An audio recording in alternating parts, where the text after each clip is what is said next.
بسم اللہ الرحمن الرحیم۔ السلام علیکم۔ مؤثر وظائف کے ساتھ میں ہوں سیدہ سعدیہ حنا، مکمل کامل المجرب وظیفوں کے ساتھ حاضر خدمت ہوں۔ ہم سب جانتے ہیں کہ رزق صرف ہماری محنت سے نہیں بلکہ اللہ کی رحمت اور کرم سے نازل ہوتا ہے، کم یا زیادہ یہ اس کی عطا ہے جو وہ اپنے بندوں پر جب چاہے کر دیتا ہے۔ اگر تنگ دستی قرآنی آیات یا اذکار سے دور نہ ہوتی تو نبی پاک اپنے پاس آنے والے تنگ دست کو کبھی بھی ذکر یا وظیفہ تلقین نہ فرماتے۔ بے شک ہم نے بہت سی احادیث میں سنا ہے کہ نبی پاک صلی اللہ علیہ وسلم نے بہت سی دعائیں تعلیم فرمائی ہیں جن سے تنگ دستی، قرض اور مرض کا علاج کیا جاتا ہے، اور قرآن تو شفا ہے، انسان کی روحانی اور جسمانی بیماری اور تنگ دستی کو دور کرنے کا ایک بہترین اور جامع ذریعہ ہے۔ ایک ایسی آیت جو قرآن میں ہی موجود ہے، اسی سے ہم آج تنگ دستی دور کرنے کا طریقہ سمجھیں گے جو نہایت آسان، مجرب اور آزمودہ ہے۔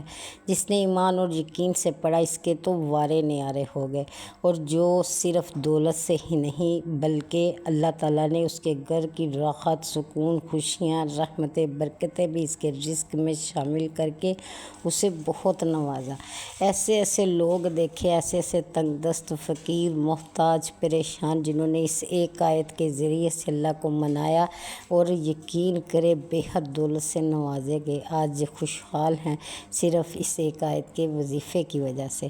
اگر آپ کوئی اور بھی وظیفہ کر رہے ہیں تو فی الحال اس وظائف کو چھوڑ دیجئے، صرف یہ وظیفہ کیجئے جو صرف 21 دن کا ہے، اور اس کا وقت فجر کا رکھیے۔ انشاءاللہ آپ دیکھیں گے کہ چند ہی دنوں میں آپ کے ساتھ کیا معاملات پیش ہوتے ہیں، کیا معجزات ہوتے ہیں۔ ہزاروں فرشتے یقین کیجئے رزق لے کر آپ کے دروازے پر چھوڑ کر جائیں گے۔ آپ کے نصیب میں اللہ تعالیٰ کو شادگی، خوشحالی اور برکت لکھ دے گا۔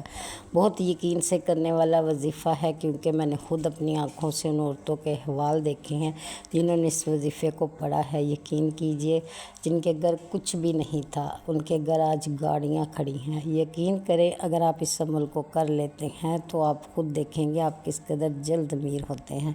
آپ نے کرنا کیا ہے؟ ایک تو فجر کا وقت چننا ہے، دوسرا آپ نے یہ کرنا ہے کہ صدقہ خیرات کرنا ہے، جتنی جیب اجازت دے لازماً روزانہ آپ نے صدقہ خیرات ضرور کرنا ہے۔ تیسری بات یہ ہے کہ اس کو ایک وقت پر ایک جگہ پر پڑھنا ہے، یعنی پہلے دن آپ جس جگہ پر پڑھتے ہیں اسی جگہ پر اسی وقت پر آپ نے یہ 21 دن مکمل کرنے ہیں۔ پورے 21 دن کا وظیفہ ہے جسے آپ نے پڑھنا ہے اور حیران رہ جانا ہے کہ کیسے اللہ کا کرم آپ پر ہوا، اس کی رحمتیں آپ پر برسی، رزق آپ پر کیسے بارش کی طرح برسایا جائے گا۔ انشاءاللہ آپ کا گھر دولت سے بھر جائے گا، اور اس وظیفے کی نیت دنیا اور آخرت دونوں کی رکھنی ہے۔ اللہ تعالیٰ دنیا کا رزق بھی عطا کرے اور آخرت کا سکون بھی، اور انشاءاللہ وحشت سے بھی محفوظ فرمائے۔ آپ نے یہ چیز لازمی اپنے ذہن میں رکھنی ہے کہ یہ جو ذکر ہے بے شک اللہ کے کلام میں سے ہے، اور اس کا فائدہ مجھے دنیا اور آخرت دونوں جگہ پر ہونا چاہیے، یہ آپ کی نیت ہونی چاہیے۔ پھر آپ نے کیا کرنا ہے؟ آپ نے نماز پڑھنے کے بعد، ذکر اذکار سے فارغ ہونے کے بعد آپ نے اول و آخر درود ابراہیمی پڑھنی ہے، اور یاد رکھیے درود ابراہیمی اتنی تعداد میں پڑھا کریں جس تعداد میں آپ پورے یقین اور خلوص کے ساتھ پڑھ سکیں، رک کر، ٹھہر کر، سمجھ کر، اور تعداد آپ رکھ سکتے ہیں، ایک بار بھی پڑھ سکتے ہیں، 3، 7 یا 11 بار بھی پڑھ سکتے ہیں۔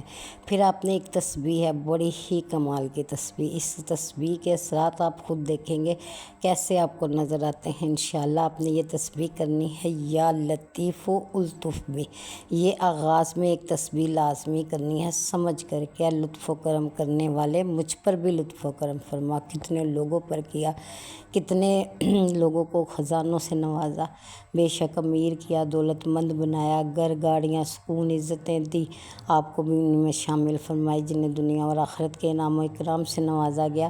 ذہن میں رکھ کے آپ نے یا لطیف الطف بھی، یا لطیف الطف بھی، یا لطیف الطف بھی، یہ پڑھنے کے بعد پھر آپ نے پڑھنی ہے واللہ خیر الرازقین، اور اس کو 2100 بار پڑھنا ہے، 2100 بار آپ نے پڑھنا ہے واللہ خیر الرازقین، اور میرا اللہ بہترین رزق دینے والا ہے، یہ پڑھنا ہے آپ نے۔ اور اس کے بعد آپ نے پھر درود ابراہیمی پڑھنا ہے اسی تعداد میں جو آپ نے پہلے پڑھا تھا۔ پڑھنے کے بعد پھر اسی جگہ پر بیٹھ کر دعا کرنی ہے اور کھلے لفظوں میں مانگنا ہے، اور اس قدر مانگنا ہے کہ جس قدر اس رب کی شان ہے آپ نہیں جانتے کہ خدا کی ذات بہترین خزانوں کا مالک ہے، اور کیا کیا خزانے اس کی بارگاہ میں موجود ہیں، اور کتنے لوگوں نے لیا ہے اس سے، اور ایسے ایسے لوگوں نے لیا ہے جن کے پاس کچھ بھی نہیں تھا، اپنی قسمت بدلوا لی ان دعاؤں کے صدقے میں۔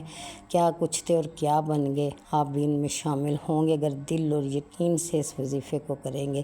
21 دن تک پڑھے لگاتار، اور جب 21 دن مکمل ہو جائیں تو آپ نے یہ نیت رکھنی ہے کہ میں 21 دن پورے کرنے کے بعد کوئی بھی چیز اپنے گھر میں بنا کے تقسیم کروں گی، ٹھیک ہے، یا کروں گا انشاءاللہ۔ اس کی برکت دیکھیے گا آپ پر کیسے اللہ تعالیٰ کا لطف و کرم ہوتا، دولت کے دروازے کھلتے اور تنگ دستی دور ہوتی ہے انشاءاللہ۔ اور اپنے بہن بھائیوں کو دعاؤں میں یاد رکھیے گا، جب بھی کوئی عمل وظیفہ کرتے ہیں تو پہلے بہن بھائیوں کے لیے دعا کریں تاکہ اللہ تعالیٰ آپ کے حق میں بھی قبول فرمائے انشاءاللہ، آمین ثم آمین۔